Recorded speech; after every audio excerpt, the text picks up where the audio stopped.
Gênesis capítulo 26, nós estamos numa série de mensagens que tem o tema Heróis Desconhecidos.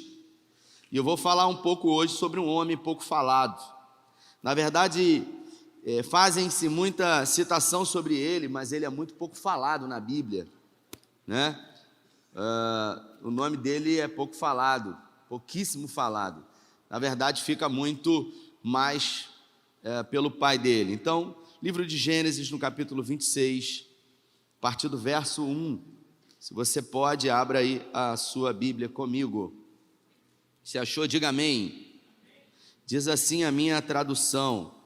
Eu queria ler com você até o versículo 25, então eu vou pedir um pouquinho de paciência, mas eu gostaria que você prestasse atenção na leitura e acompanhasse comigo. Eles vão acender as luzes aí, para facilitar para você, porque vai fazer muito sentido aquilo que a gente vai falar hoje, se você prestar atenção nesse texto.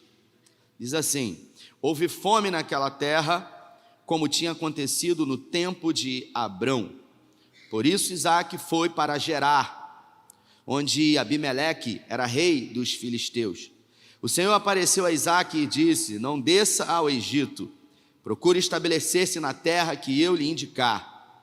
Permaneça nessa terra por mais um pouco, e eu estarei com você e o abençoarei.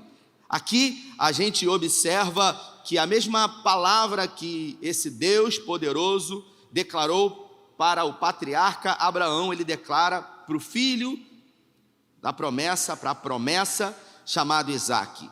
A gente vê se repetir na vida de Isaque aquilo que Deus declarou para o seu pai Abraão. Ele continua dizendo: porque a você e aos seus descendentes darei todas essas terras e confirmarei o juramento que fiz ao seu pai Abrão.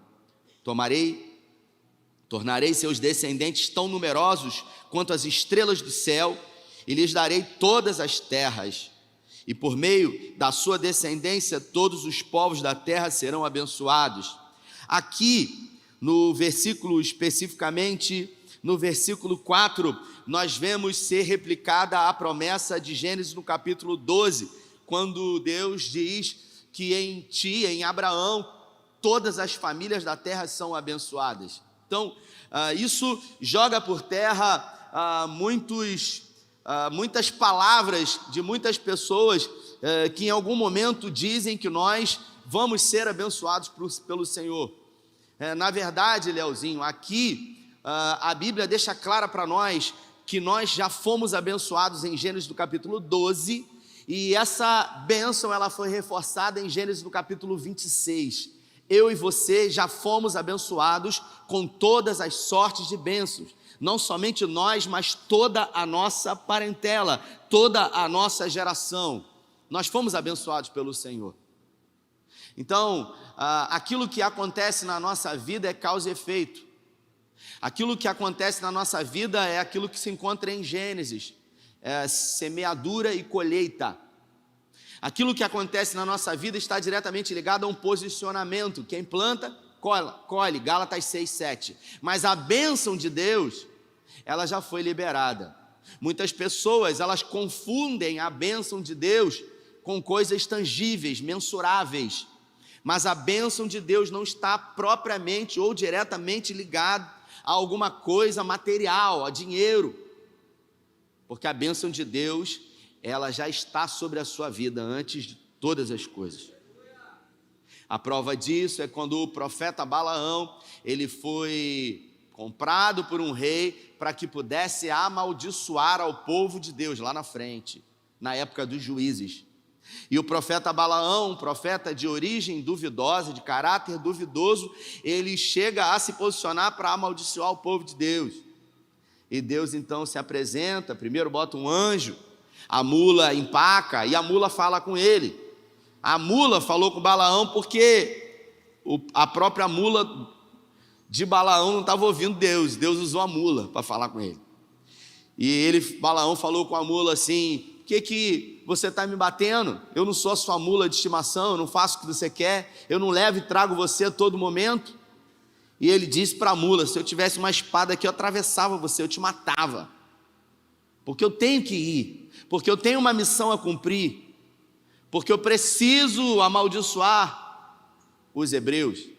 E a Bíblia fala que o anjo se apresenta e diz claramente para ele: Balaão, ninguém pode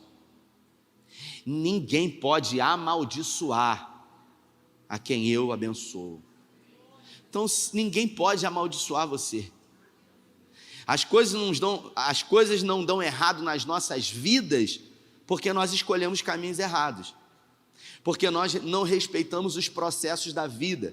E aí a gente segue o texto dizendo aqui, assim, versículo 5, porque Abraão me obedeceu, repita comigo, porque Abraão me obedeceu, e guardou os meus preceitos, os meus mandamentos, meus decretos, minhas leis. Assim, Isaque ficou em Gerar. Ele ia descer para o Egito, Deus mandou ele ficar ali, mas era deserto, era crise, não interessa, a gente tem que obedecer ao Senhor. Por quê? Porque Deus conhece todas as coisas, e por isso ele decidiu obedecer ao Senhor. Mas para ele obedecer ao Senhor, Deus disse para ele: eu serei com você, não desça, eu vou fazer com você a mesma coisa que eu fiz com seu pai.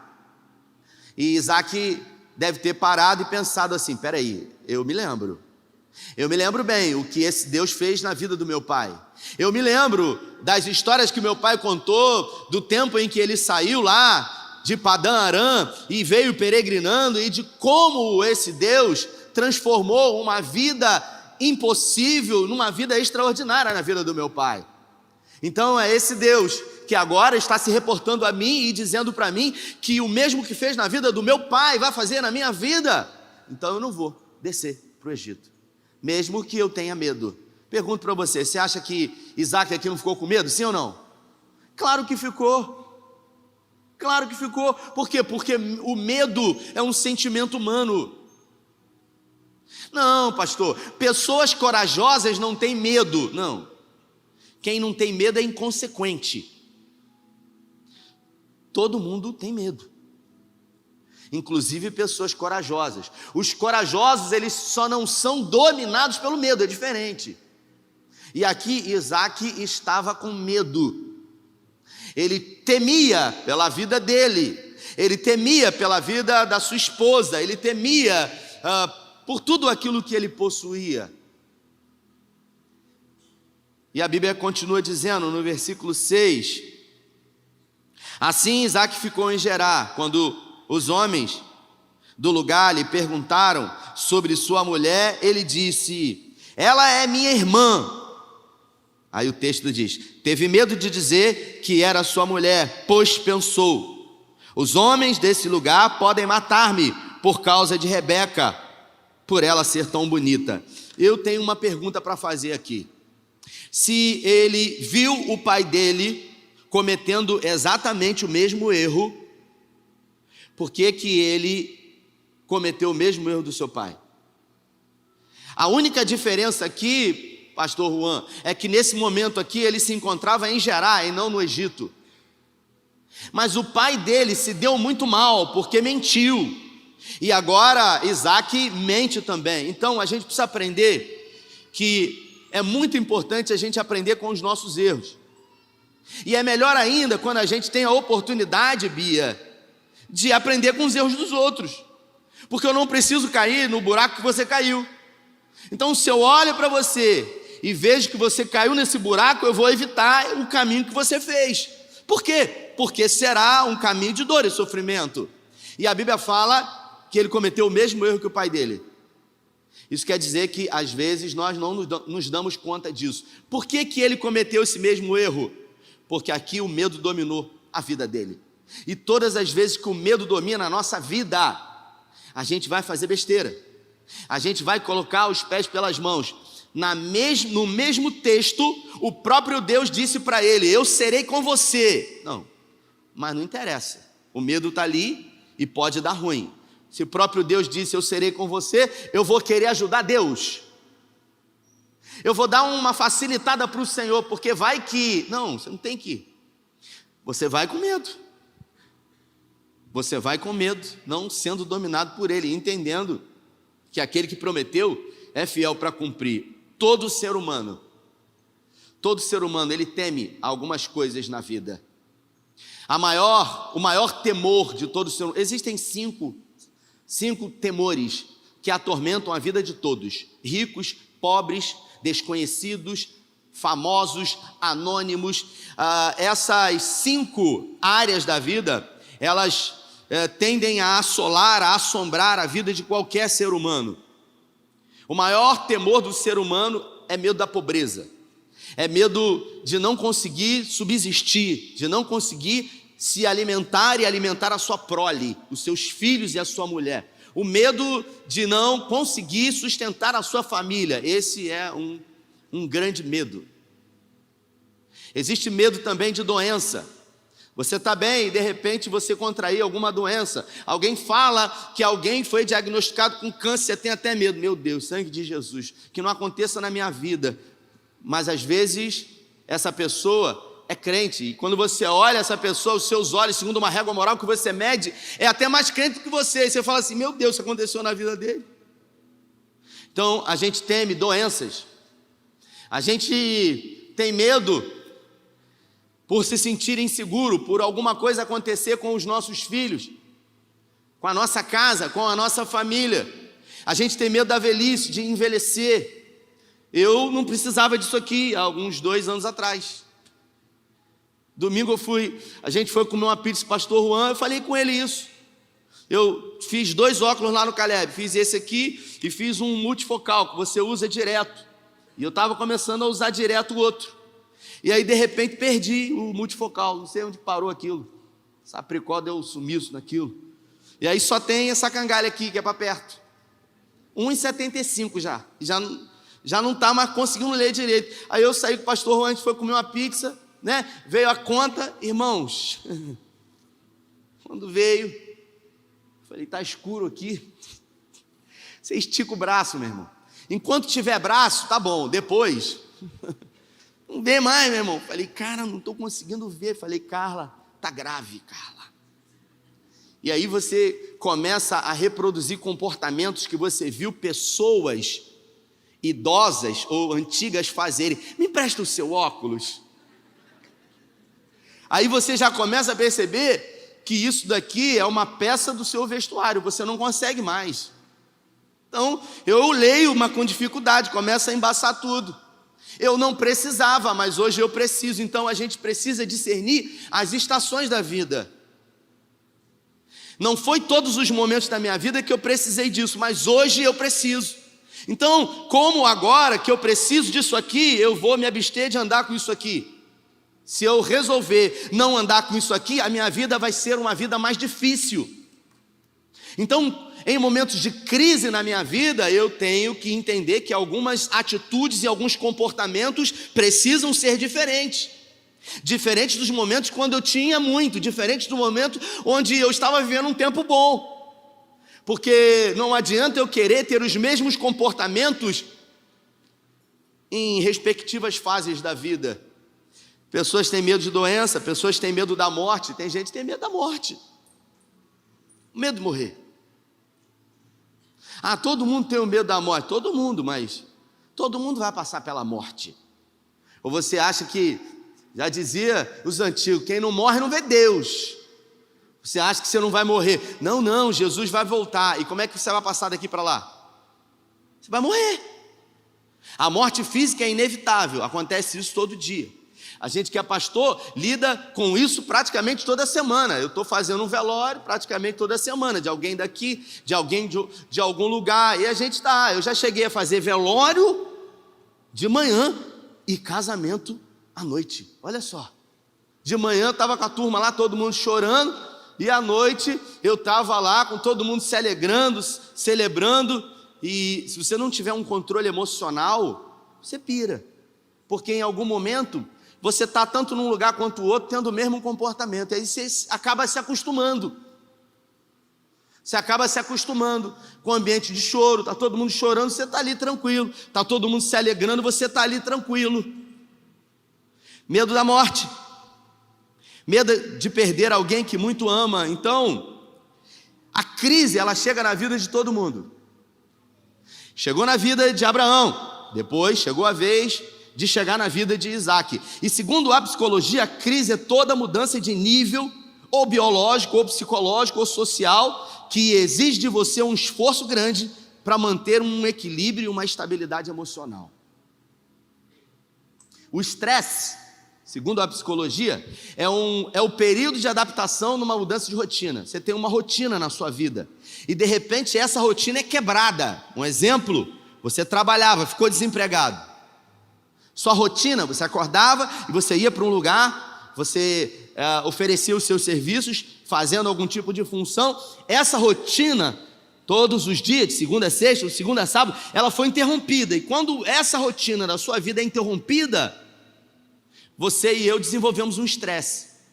O estresse é o período de adaptação para uma mudança de rotina. É quando interrompe a rotina e você precisa se adaptar a essa mudança de rotina. Tem gente que diante de uma crise, de uma interrupção na rotina, não consegue se adaptar a isso. E quando a gente não consegue se adaptar a uma mudança de rotina, a gente acaba fazendo ou desenvolvendo aquilo que a gente chama de um processo depressivo.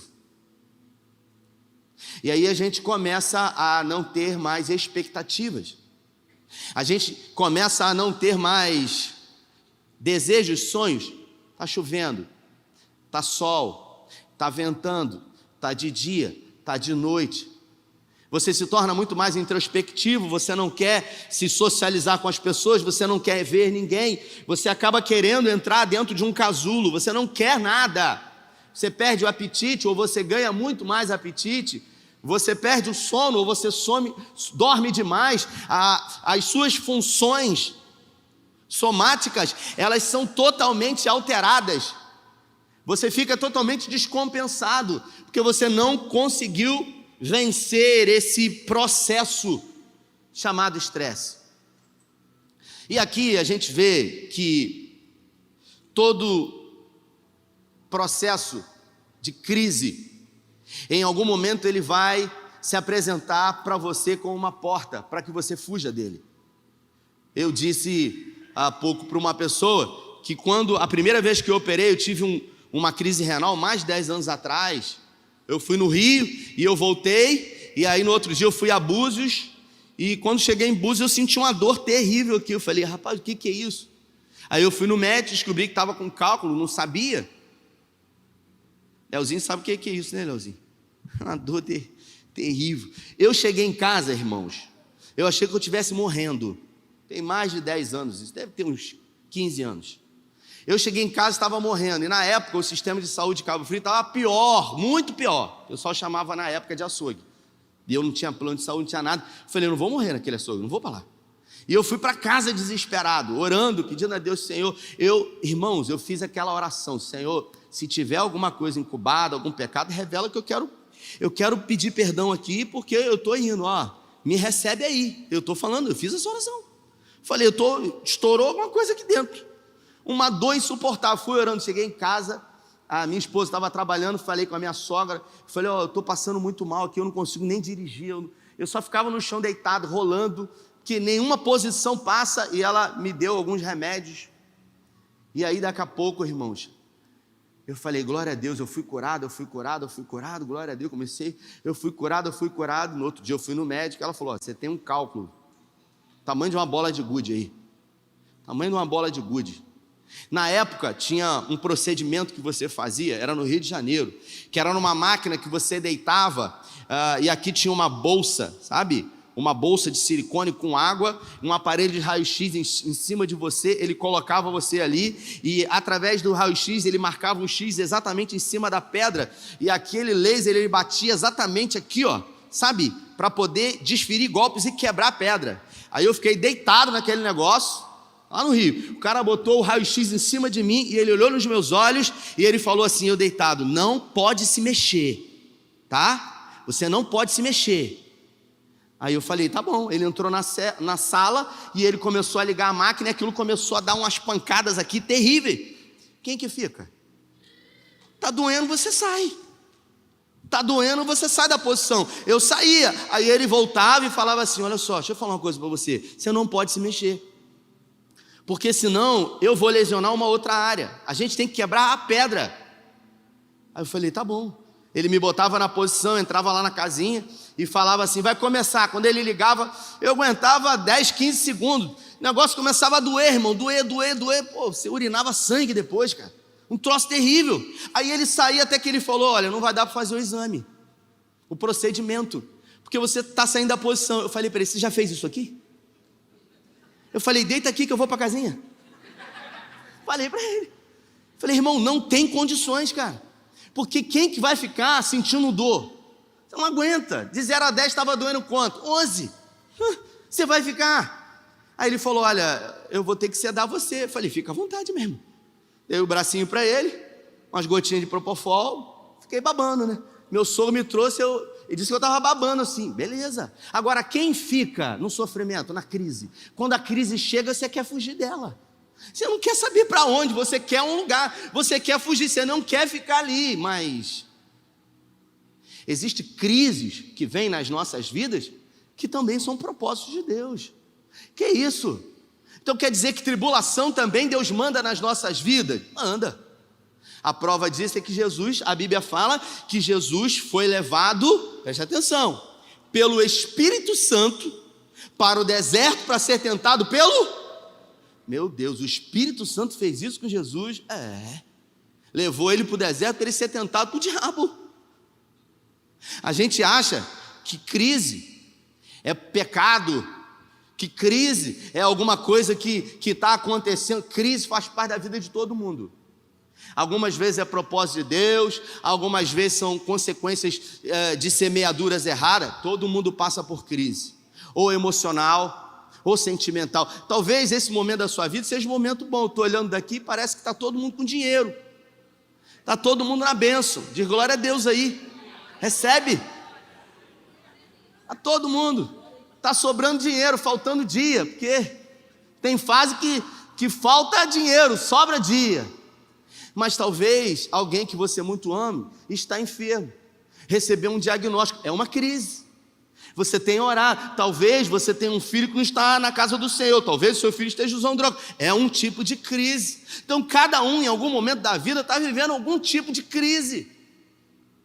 E quando a gente está vivendo crise, nós somos tendenciosos a querer fugir.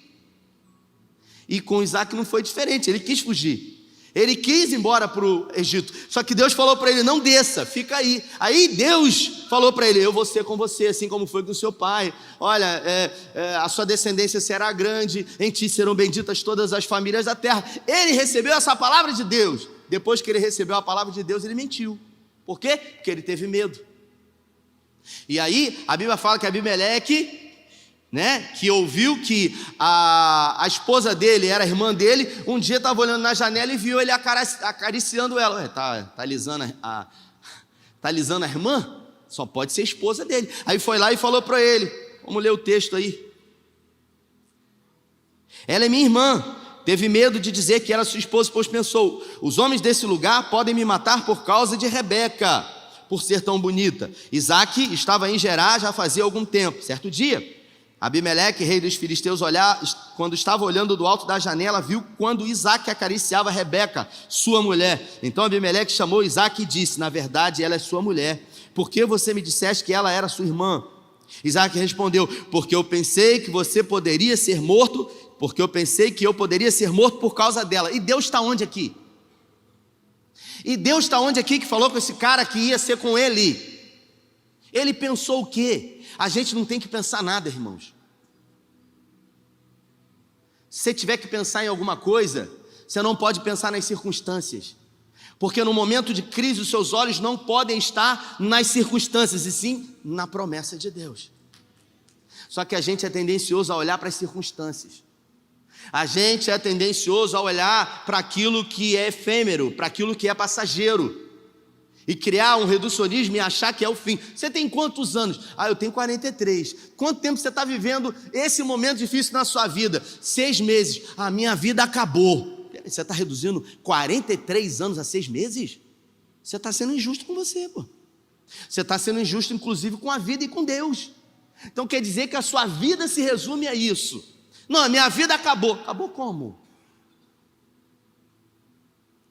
Você entende como a gente reduz o que a gente está passando? E aí o texto diz: na verdade é sua mulher. Isaac respondeu: porque eu pensei que poderia ser morto por causa dela. Então disse Abimeleque: você tem ideia do que você nos fez?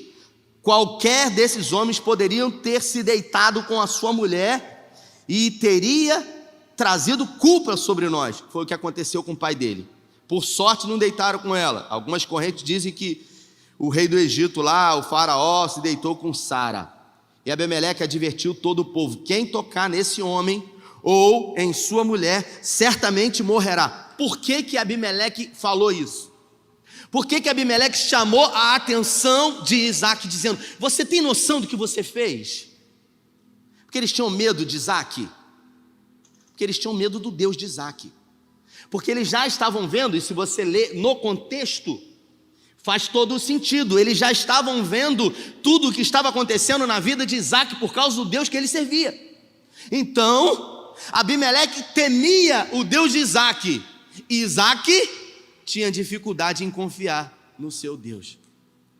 É um paradoxo isso. E é exatamente esse comportamento que a gente tem quando a gente está em crise. A gente tende a tornar o nosso Deus, que é grande, que é poderoso, num Deus pequeno. Não, Deus deve estar muito ocupado. Ele deve estar fazendo algumas coisas. Eu não sei, sabe? Ele deve estar se importando com outras pessoas mais importantes do que eu. Nós somos tendenciosos a colocar em xeque a nossa identidade no momento de crise, no momento de adversidade. E aí ele continua dizendo: Isaac e Abimeleque advertiu todo o povo, né? Versículo 12: então Isaac formou lavoura naquela terra e no mesmo ano colheu a 100 por um, porque o Senhor o abençoou. E o Senhor não abençoou ele aqui não, ele já estava com a bênção. Então, aonde ele fosse, ele seria abençoado. Deus mandou: fica no Egito. Ele ficou e foi abençoado. Então, cada semente que ele plantou, ele colheu 100 vezes mais. Você sabe o que é isso? É a maior colheita que existe. E sabe aonde que aconteceu isso? Num deserto. E você sabe em qual tempo que aconteceu isso? Num deserto, num tempo de crise. É isso que Deus faz. Eu nunca falei isso aqui, mas eu vou falar. A GAS quebrou, agora você vai ver o caos que Cabo Frio vai estar. Vai aumentar o assalto, vai ser terrível. Cabo Frio vai acabar. São as bocas malditas do caos que profetizam. Quem cuida dos filhos de Deus é o Pai. Então, não adianta o homem dizer que sua vida acabou, porque uma porta se fechou. Escute isso. Não é o que você faz que sustenta você. O que você faz, não importa o que, é apenas o que Deus usa para abençoar a sua vida e a sua família. Mas é Deus que faz, não é o homem. Existem pessoas que condicionam a sua esperança e a sua expectativa em homens. Mas a nossa esperança e a nossa expectativa está no Senhor. Se prepara. Acho melhor começar a economizar, fazer um culto só, porque agora está difícil. Mas quando que eu dependi de alguém? Quando que a minha expectativa e esperança esteve na mão de homens ou de quem quer que seja?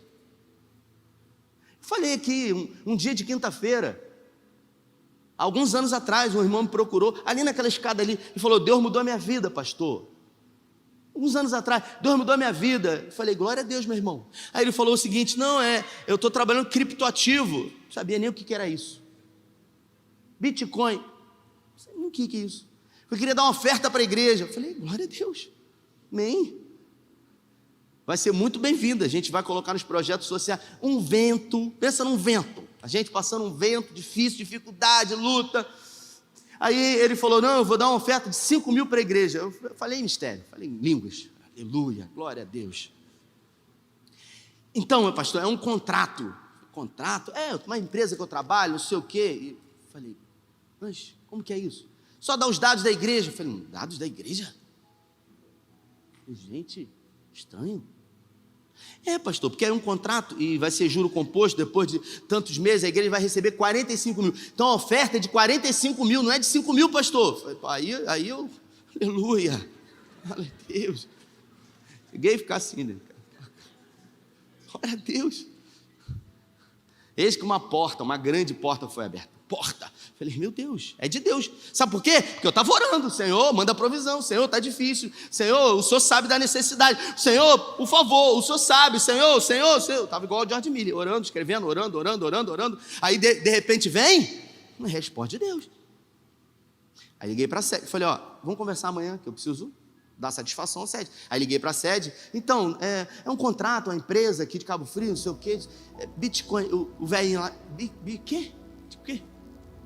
Falou, Rafael, a gente não sabe, vê aí, cara. Aí eu orei, eu não senti paz. Coração, dormi aquela noite, que negócio, vou dar documento de igreja. Vou botar documento de igreja, cara. Vou botar o nome da igreja num negócio que eu não sei nem o que é. Aí chamei o irmão para um café e falei, irmão, olha só, não tem como não. O que eu pensei comigo? Se ele quer dar, ele disse que vai dar os 5 mil. Pelo menos vai dar os 5. Ele disse que ia dar 45 com juros. Não, ele vai dar os 5. Quem quer dar, dá, irmão. Aí eu pensei, os 5 mil está garantido. Já até gastei o dinheiro, né? Na cabeça, falei, maravilha, gastei o dinheiro. E aí fui conversar com ele. Aí falei com ele, irmão, não tem como e tal. Teria que ver uma outra maneira. Ele, poxa, pastor, queria abençoar a igreja. Eu falei, mas a igreja quer ser abençoada, irmão. Mas não tem como fazer o nome da igreja, pastor. Eu falei, não tem. Aí ele foi e falou assim, bota no teu nome. Eu falei, no meu? Eu não tenho nada a ver com isso, meu irmão. Você está querendo abençoar a igreja, não me bota nesse negócio. Igreja, eu sou eu. A gente não pode misturar as coisas. Pastor, eu queria abençoar a igreja. Eu falei, pensei, não falei, dá os 5 mil. Fala, Senhor. Aí ele, poxa, pastor, então tá bom, pastor. Eu falei, glória a Deus. Fiquei feliz? Não, pô. Fiquei triste. Mas eu fiquei em paz. Eu continuei confiando no Senhor. Eu não me precipitei. Alguns anos se passaram, saiu uma lista aí, que muitas igrejas estavam lá nessa lista. E se eu tivesse recebido aquela oferta, o C de Cabo Frio estaria nessa lista. E você acha que as pessoas iam pensar que era uma oferta que a igreja recebeu? As pessoas iam pensar o quê? Então não é porque a porta abriu ou está aberta que foi Deus que abriu. Porque até para ser abençoado a gente tem que ter critério. A gente precisa entender o contexto, que tipo de maneira e forma talvez a bênção se apresente. Não é porque abriu uma porta que eu vou entrar e vou achar que foi Deus. Porque aqui Isaac poderia se prejudicar, e muito como seu pai se prejudicou. E aí o texto diz, vamos seguir o texto aí. Gente, vocês já subiram para cá? Deus. Então, Isaac formou lavoura, versículo 14. Possuía tantos rebanhos e servos que os filisteus o invejaram. Esses taparam todos os poços que os servos de Abraão, pai de Isaac, tinham cavado na sua época, enchendo-os de terra. Espera aí. Aí o texto diz, então Abimeleque pediu a Isaac, saia da nossa terra, pois já é poderoso demais para nós. Então vamos observar aqui. O pai morreu, deixou a fortuna para ele. Glória a Deus. Recebeu, o pai cumpriu a missão dele. Agora Isaac é um milionário.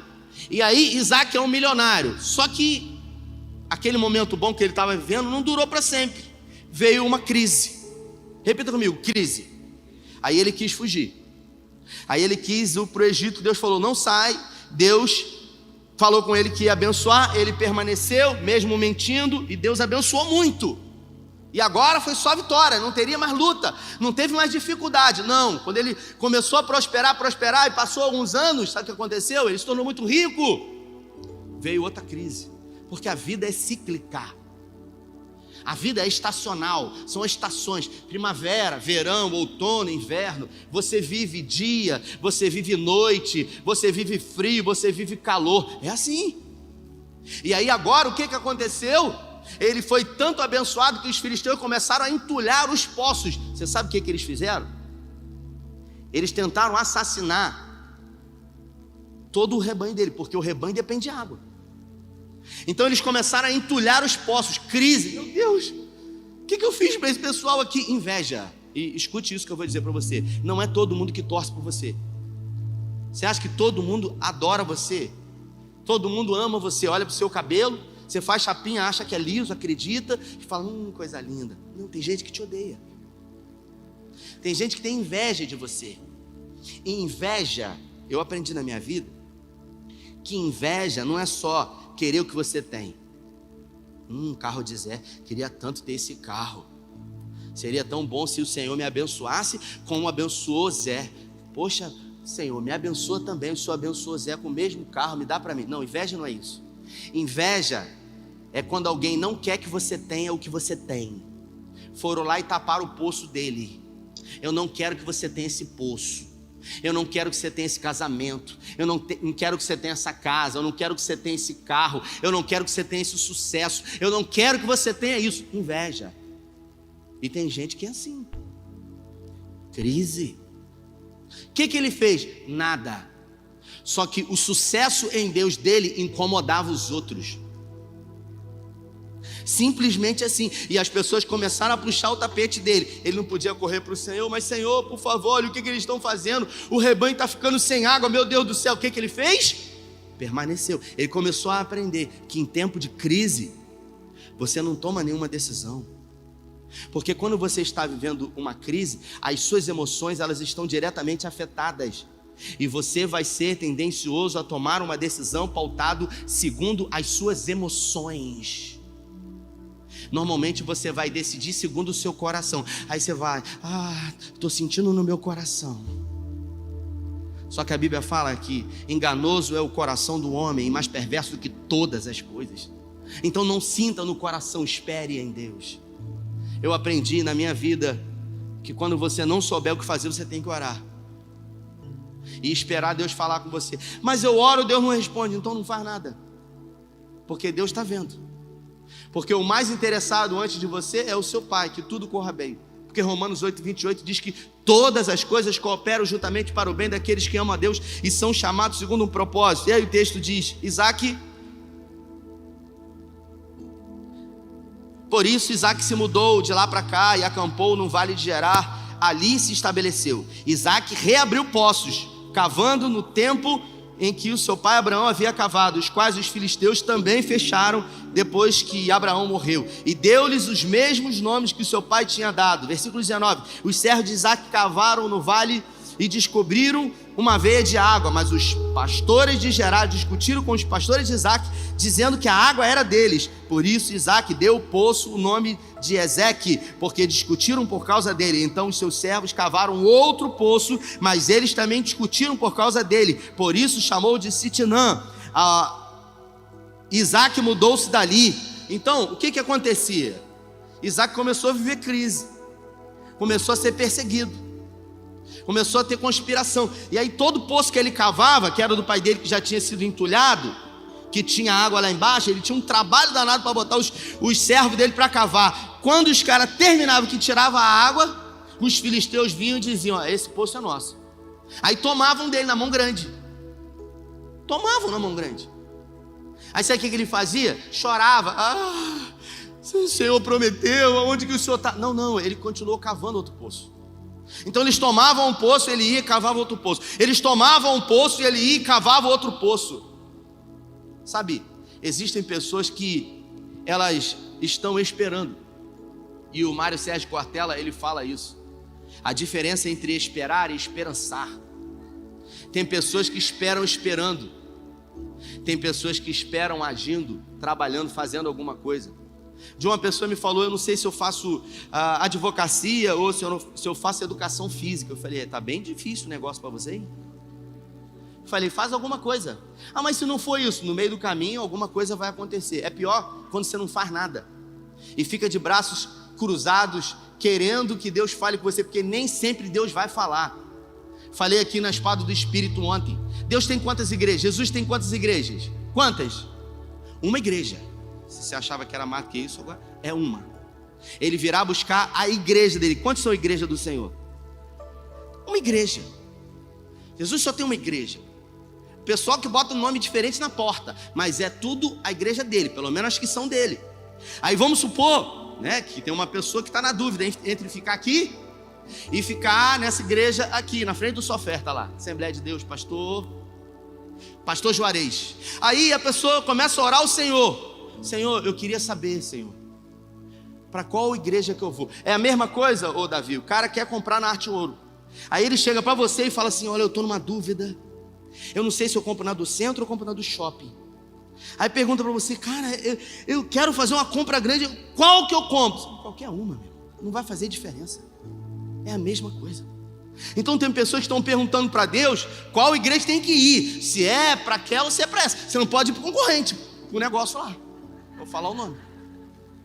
Agora, se é a igreja de Jesus e está esperando ele falar, então são perguntas retóricas. Você está fazendo para Deus, sem que onde você se sente bem. Eu não sei se eu faço educação física ou engenharia, eu queria saber o que Deus tem para a tua vida. Você quer saber mesmo? O desejo de Deus é que o que quer que você faça, onde quer que você esteja, que lá você revele a glória dele, você seja sal, você seja luz. Agora, o que você vai fazer sendo um discípulo dele, isso é com você. Mas eu queria saber o que ele tem. Quando ele quiser alguma coisa direta, ele vai falar através de alguém. Eu falei para o Senhor: o dia que o Senhor quiser falar comigo, eu sempre falo isso para ele, o dia que o Senhor quiser falar comigo, Senhor, fala comigo. Eu durmo à noite, o Senhor pode me dar um sonho, a tua palavra, não tem nenhum problema de usar pessoas, mas eu falo com ele. Sabe por quê? Porque ele é meu pai. Então eu tenho intimidade com o pai, então eu falo com ele da forma como eu quero que ele fale comigo. Então eu falo: Senhor, não precisa falar com ninguém, não precisa falar com ninguém. Isso quer dizer que você não acredita? Não, eu tenho dificuldade. Eu tenho dificuldade com esse negócio de revelação. Eis que te digo, eu tenho dificuldade. E Deus sabe disso. E aí, quer dizer que eu não acredito? Não acredito, porque a Bíblia fala. Deus usou um cara para falar em Israel comigo, numa outra língua. Ainda falou assim para mim: a oração que você fez para ele ontem, lá no Monte das Oliveiras. Eu falei: Então, Deus fala. Agora, cada um tem um jeito. Não sou eu que vou ficar correndo atrás de boca de Deus. Mas você imagina, tem uma pessoa que tem um dom de profecia. Quando você chega lá na casa dela, é óbvio, ela está te recebendo, quer alguma coisa da parte de Deus. E é curioso porque sempre quando chega, tem sempre uma palavra. Por que um Deus não falou lá na tua casa? Deus fala, mas não é você que tem que ficar procurando, porque a crise vai fazer com que você busque portas e ouça Deus aonde talvez Ele não esteja para você. Então o texto diz que ele e os seus servos cavaram poços. E os seus servos cavaram poços naquele que brilharam um veio de água, mas os pastores de Gerar discutiram. Lá embaixo, versículo 22. Isaque mudou-se dali e cavou outro poço, e ninguém discutiu por causa dele. Deu-lhe o nome de Reobote, dizendo: agora o Senhor nos abriu esse espaço para prosperar na terra. Olha só, agora, você tem ideia de quantos anos aqui ele estava cavando e a turma entulhando, e ele cavando e a turma entulhando, e ele passando um tempo de crise, e ele perseverando, ele insistindo, e Deus não estava falando nada. Deus estava quieto, mas não queria dizer que Deus não estava com ele. Deus estava. A gente quer que Deus faça tudo pela gente. Escute o que eu vou dizer para você: Jesus não vai viver sua vida. A Bíblia fala que Ele morreu a sua morte para que você vivesse a sua vida nele. Então Ele não vai viver sua vida. A gente vive querendo uma intervenção direta, um milagre a todo momento. Ele não veio para isso. O Evangelho de João diz que os milagres, eles não são chamados de milagres, eles são chamados de sinais. Por quê? Porque existe um propósito. O sinal aponta para uma direção. Então Deus estava vendo Isaque na crise. E o que Deus fez? Nada. Deu um direcionamento antes. Quantas vezes Deus precisa falar comigo? Quantas vezes Cristo precisa falar com você? Uma vez. Aí Deus fala comigo hoje: eu serei contigo, te abençoarei, amaldiçoarei os que te amaldiçoarem, em ti serão benditas todas as famílias da terra. Com quantos aqui Deus já falou? Quantos? Levanta a mão.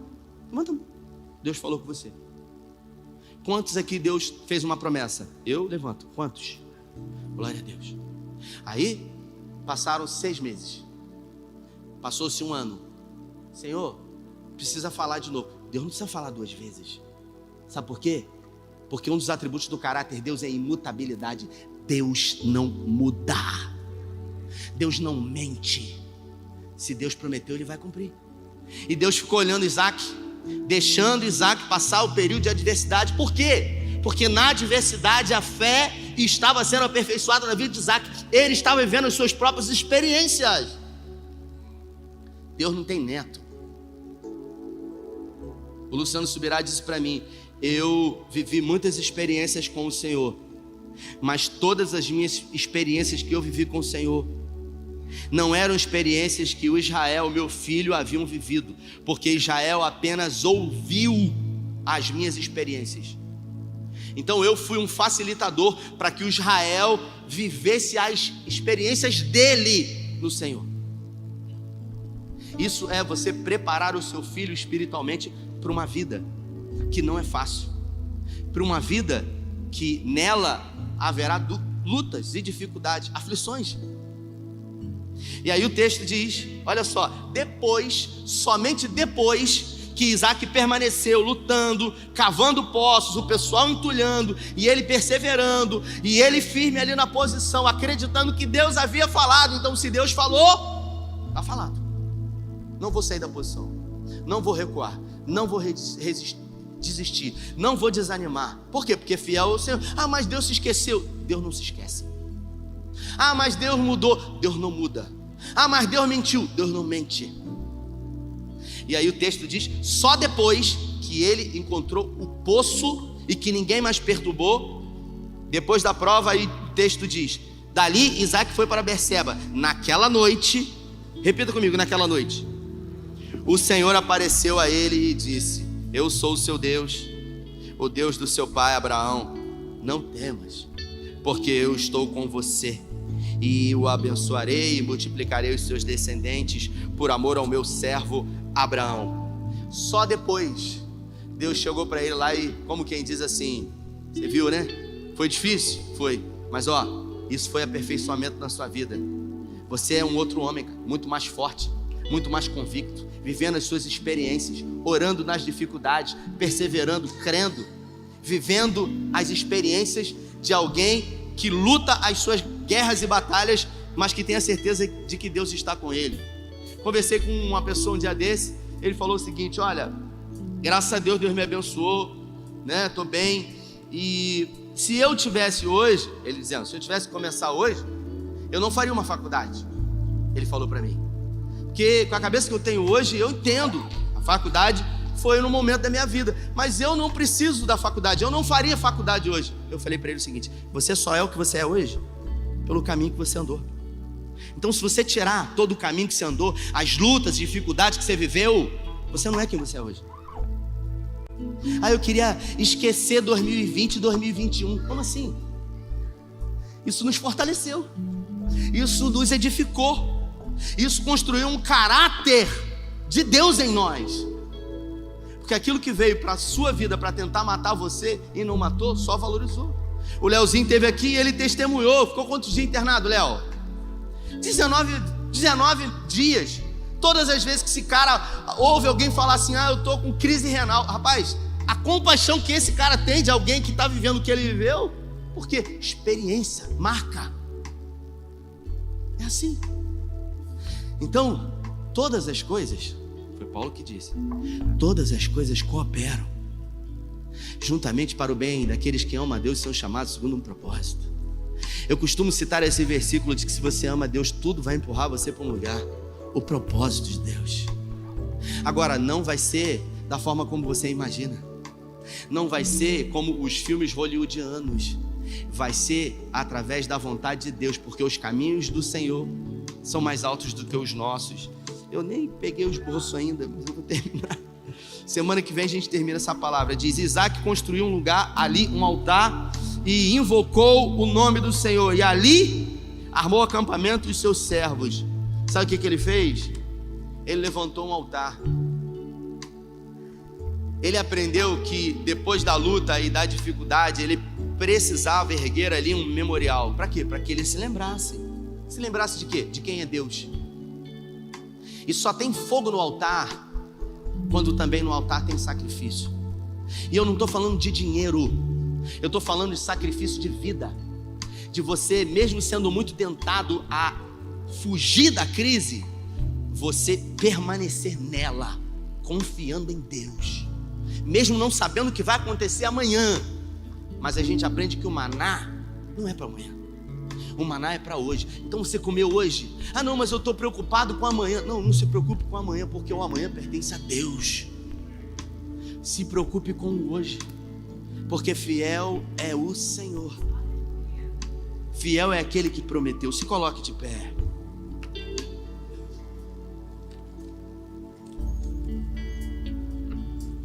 Queria que você fechasse os seus olhos. Rompendo em fé, minha vida se revestirá do seu poder. Rompendo em fé, com ousadia vou mover no sobrenatural. Vou lutar e vencer, vou plantar e colher. A cada dia vou viver, rompendo em fé, rompendo em fé. Minha vida se revestirá do teu poder, rompendo em fé, com ousadia vou Aleluia. e sobrenatural. Queria orar com você.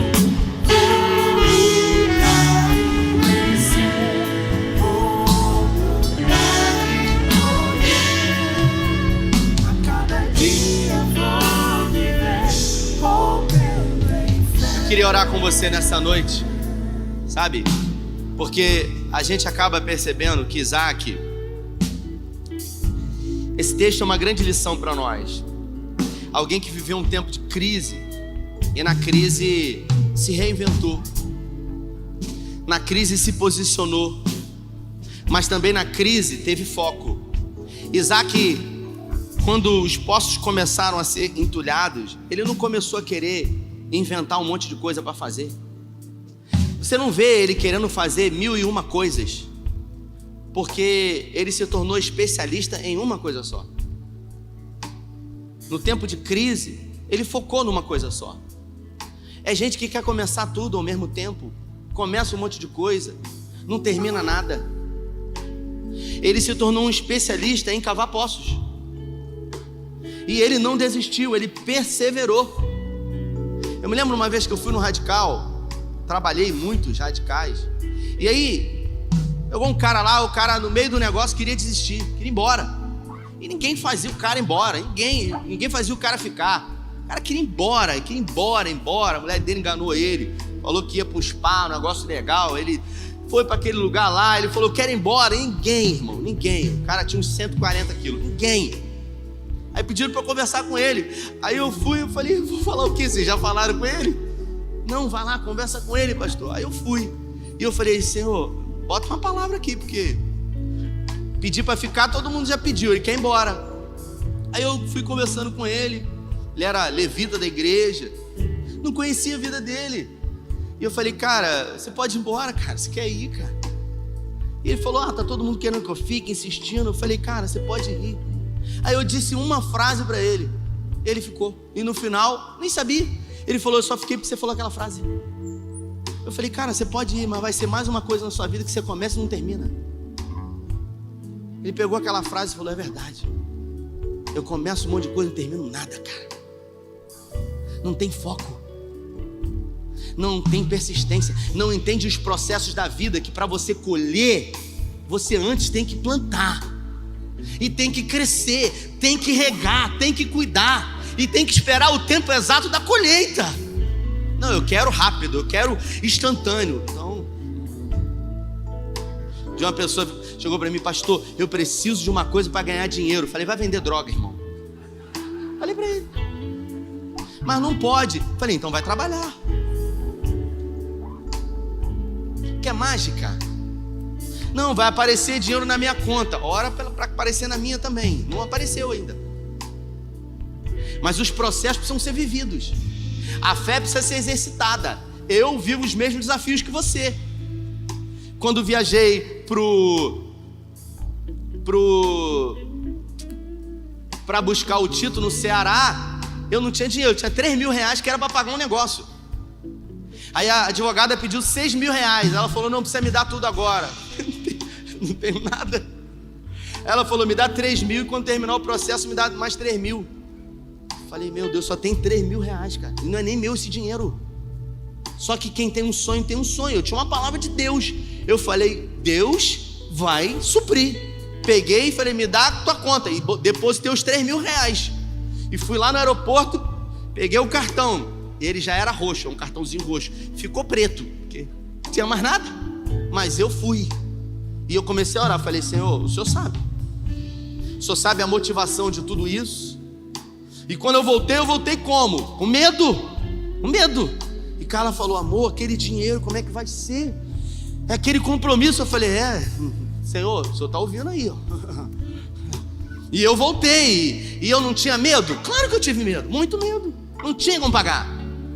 Vou ficar abrindo o púlpito aqui e vou falar. Não, eu vou falar com quem interessa, Deus. Eu vou falar com quem resolve, Ele. Então em nenhum momento eu abri minha boca. Eu falei, o Senhor sabe das minhas necessidades antes que ela venha. Aí quando eu voltei, uma pessoa me mandou numa mensagem, tudo bem, não é próxima. Não, eu vi que você viajou. E eu vivi momentos difíceis na minha vida, que eu viajei, quando eu voltei, a cabeça preocupada para pagar. Aí falou assim, eu não sei nem se faz sentido para você. E eu, como não? Meu Deus, desde que te digo, tá falando comigo. Então eu coloquei no meu coração te dar uma oferta. Eu não sei nem se, sabe, isso é coisa da minha cabeça. E eu ouvindo aquilo, eu falei, meu Deus, é tudo que eu estou pedindo e orando. Eu vou mandar uma oferta, manda a tua conta. Eu não tinha nem conta, eu não tinha conta. Mandei a conta de Carla. Eu falei, não, mandei a conta da minha esposa. Aí a pessoa foi e fez um depósito. Aí falou assim para mim, mandei aí. Aí eu olhei, 1.000 reais. Eu falei, glória a Deus, 33%, 1/3. Glória a Deus. Aí você fica feliz, mano. Só falta agora, vou dar para a pessoa que eu estou devendo. E eu falo assim, por favor, vou dar até antes, está perto de pagar. Mas aí você segura mais um pouco. Deus vai fazer, eu já pensando, né? Meu Deus, glória. Aí Carla, glória a Deus. Mas aquela coisa. Aí a pessoa mandou uma mensagem, então, eu não consegui fazer o valor todo ontem. Falei, meu Deus. Eu fiz alguns pagamentos, aí estourou o limite. Falei, meu Deus, Senhor. Comecei a ficar gelado aqui. Falei, Senhor. Aí no outro dia, aí demorou 2 dias ainda. Não foi no outro dia. E eu, meu Deus, a provisão vai cair. Será, Senhor? O que houve? É aquela coisa, Deus testando. E você acha que eu mandei mensagem para a pessoa? E aí? Não. O mesmo que tocou no coração da pessoa no início, vai tocar agora. Eu não vou ajudar Deus. Deus não precisa de ajuda. Aí a pessoa fez o depósito, mandou o comprovante, mais 2 mil. Quanto que eu recebi? Uma oferta? Quanto que eu precisava? Deus não manda além do que você precisa. No tempo de crise, é a provisão diária. No tempo de fartura, não vem além. Sacudida, recalcada, transbordante. Agora, na crise, o maná é diário. É a sua necessidade. Ele sabe, Ele manda. Mas e se? Não tem se não, meu irmão. Deus está no controle. Mesmo quando as coisas saem do meu controle. Deus está comigo mesmo que eu não veja. Que luta. Mesmo que eu não perceba. Que dificuldade. Mesmo que epidermicamente eu não sinta, Ele está comigo. Então eu quero orar com você. E eu vou chamar você à frente hoje. Você que deseja, sabe? Você que deseja receber do Senhor algo da parte dEle, um renovo, uma graça capacitadora para você continuar vencendo, rompendo. Sai do seu lugar enquanto eles vão adorar. Eu gostaria de descer, declarar sobre a sua vida a presença do Senhor. Isso, sai do seu lugar, sai do seu lugar. Pai, em nome de Jesus, nós cremos e por isso oramos que num tempo de crise, num tempo de adversidade, decidimos permanecer firmes, Senhor, em Ti. Mesmo não entendendo o que está acontecendo, confiando numa palavra Sua, confiando de que o Senhor é fiel e quando promete, cumpre, não mente, não muda. Por isso, em nome de Jesus, Libera um bálsamo, um óleo fresco, uma unção nova sobre mentes e corações. Mentes que têm sido, nesses últimos dias, atormentadas por pensamentos, por sentimentos. Que a tua paz, que excede todo o entendimento, domine agora o ser, a alma, o âmago. Dê, Senhor, aquilo que só o Senhor pode dar, o sono do justo. Que eles possam deitar e logo pegar no sono, porque o Senhor é com eles. Aquilo que eles não conseguem fazer, que seja totalmente entregue ao Senhor, porque o Senhor é o Jeová Sabaoth, o Deus que peleja as nossas batalhas, as nossas guerras, o Deus que vai à frente, o Deus que abre caminhos. Por isso, que não seja diferente na vida dos teus filhos, que hoje eles se sintam abraçados e envolvidos pelo Senhor. Hoje, que eles tenham a certeza de que o Senhor está trabalhando, mesmo que eles não vejam, não percebam e não sintam, porque nunca se ouviu nem com o ouvido percebeu um Deus além de ti, que trabalha em favor daqueles que em ti esperam. Esperamos em ti, Pai, confiamos em ti. Determinamos nessa noite que a nossa mente e que o nosso coração dará somente ouvidos ao Senhor. Por isso, num tempo de crise, não tomaremos nenhuma e qualquer decisão pautada por sentimentos humanos. Não fugiremos, decidiremos ouvir a tua voz, buscar a tua presença, porque certamente o Senhor tem propósitos e esses propósitos serão cumpridos na nossa vida. Pai, que o maná, que o pão dos anjos, que o pão, que a provisão nunca falte sobre a mesa, que a esperança não falte no coração, que os temores humanos, que cada um desses temores humanos não nos roubem, não tire a nossa identidade de filhos do Senhor, porque somos filhos. Assim como a tua palavra diz que se esperamos em Cristo somente nessa vida, somos de todos os homens os mais miseráveis, porque a tua palavra também diz que o meu Deus, segundo as suas riquezas em glória, há de suprir em Cristo Jesus cada uma das nossas necessidades. Esteja acrescentando, Pai, onde quer que haja uma necessidade, que o milagre do Senhor seja maior. Onde quer que haja uma petição, uma urgência, que ali seja um campo fértil para a manifestação de um grande milagre da tua presença. Oramos com fé, em nome do Pai, do Filho e do Espírito Santo. Se você crê, dê a melhor salva de palmas a Ele.